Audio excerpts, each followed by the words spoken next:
This is the Excel Module 2 and Module Project 1 for the Shelley Cashman Excel 365 2021. In getting started, I've already saved my file by changing the 1 at the end of the file name to a 2, and I've already verified that my first and last name appears on the documentation worksheet. Project Step 1. Brad Kaufman is the Senior Director of Projects for Rivera Engineering in Miami, Florida. The company performs engineering projects for public utilities and energy companies. Brad has started to create an Excel workbook to track estimated and actual hours and billing amounts for each project. He asks you to format the workbook to make the information clearer and easier to interpret. Go to the Employees for Projects worksheet. Change the worksheet theme to Office. So Employees for Projects worksheet. We're going to go to the page layout. Now, something I discovered in reviewing this project, do not click Office, click the Office 2013 to 2022 theme. The reason being is that when we go into Project Step 2, that's going to ask us to change a color.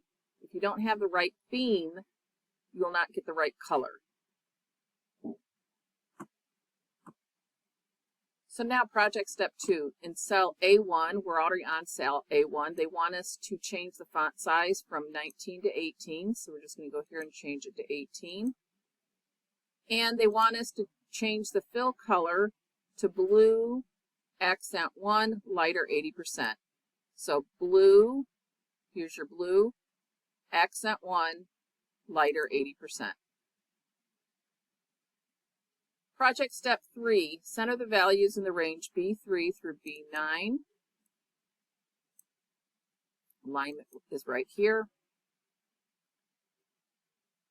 Project Step 4, add outside borders to the range A1 to C9.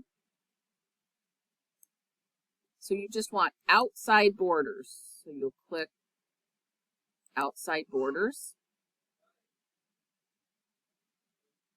Project Step 5, change the color of the Employees for Projects worksheet tab to blue accent 1. So we're going to go here, tab color, blue accent 1.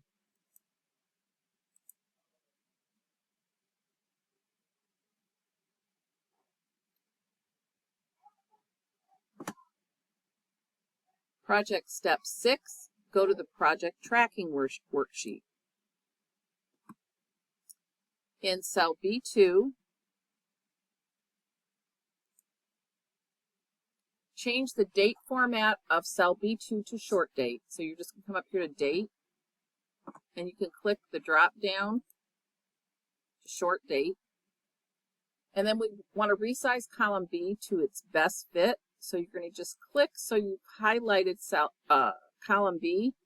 We go to Format and click Auto Fit.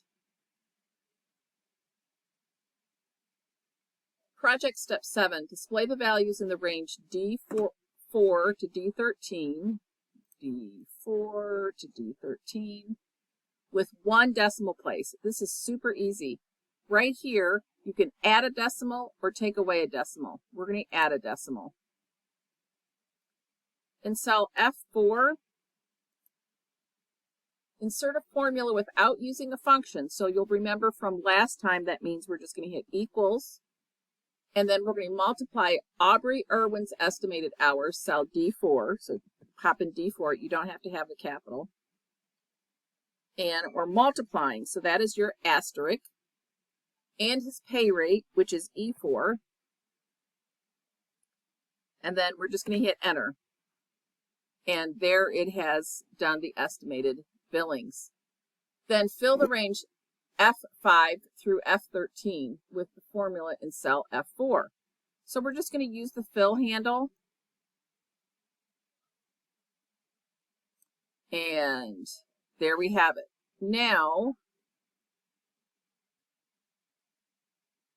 Project Step 9, it says apply the currency format to this range.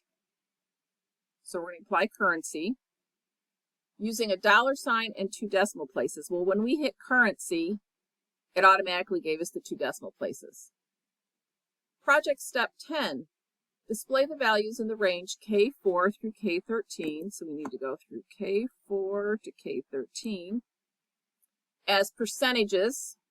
So we're going to click percentage and no decimal places. And you'll see that when we click percentage, it did not give us any decimal places.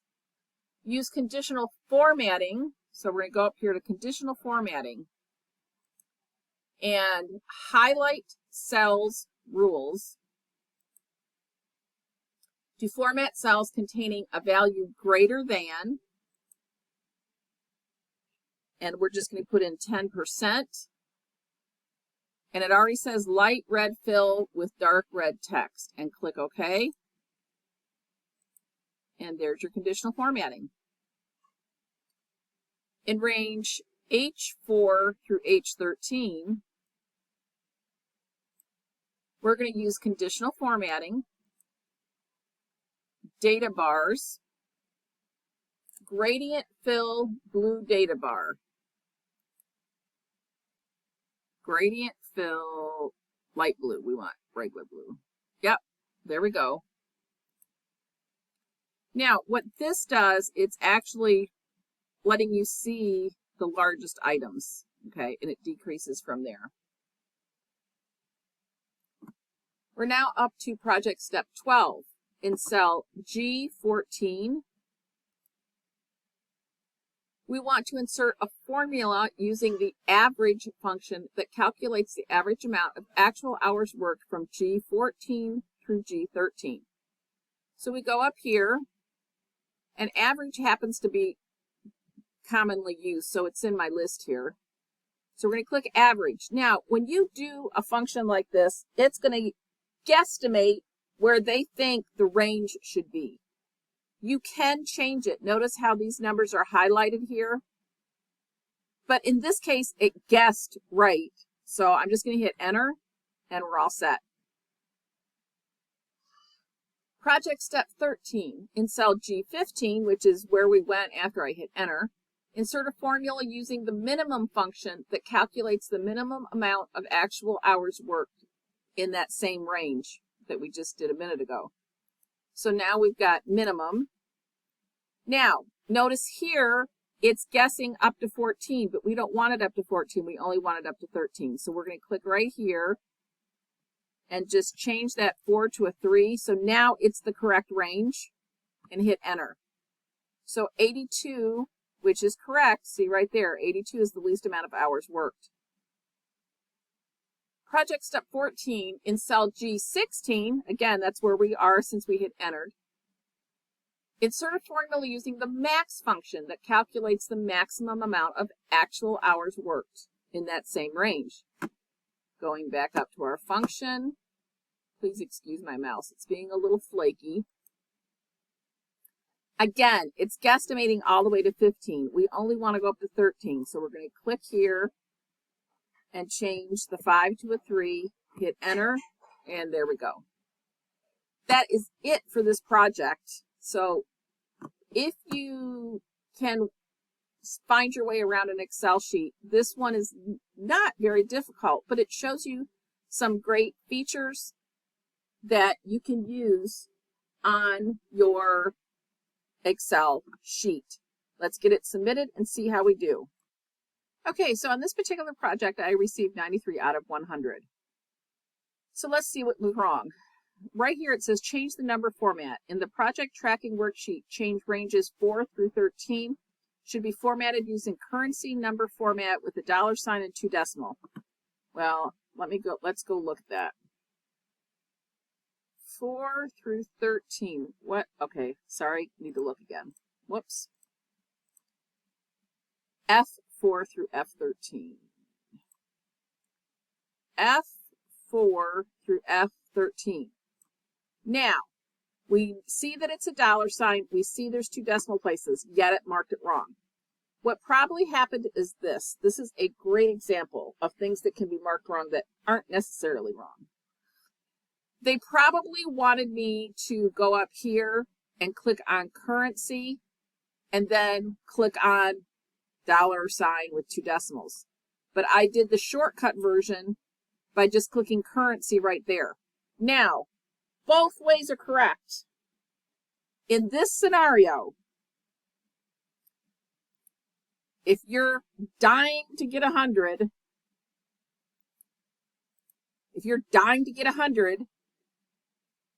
I don't know what to tell you. But in fact, I know this skill. I just didn't do it the way they wanted me to do it. And so I'm like, okay, I'm good. I know the skill. The way my school grades, 90 to 100, still an A. I'm good with it. Okay. So just keep in mind that sometimes they want you to do it a particular way, and I may not do it that particular way. So that's just something to keep in mind. This is a great example of that. Please feel free to contact me either through my email or through comments on this video, and I will be happy to help you further. Have a great day.